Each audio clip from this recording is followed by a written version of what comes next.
Regarding osteolysis, the osteolysis can be divided into four different steps. First is histological response of wear debris and generation of wear particle. Number two is activation of macrophages and its absorption. Number three is prosthetic micromotion, and fourth is effective joint space, ending up into catastrophic wear.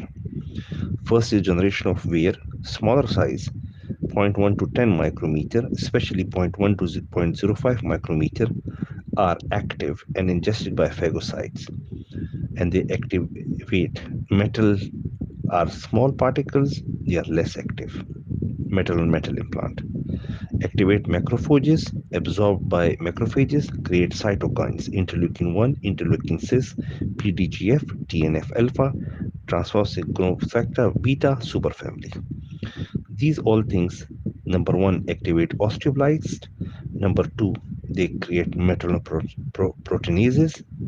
Number three, directly it activates osteoclast. And number four, it directly activates precursor of osteoclast. Make rank to rank L pathway breakdown. Rank ligand on osteoblast, rank receptor on osteoclast.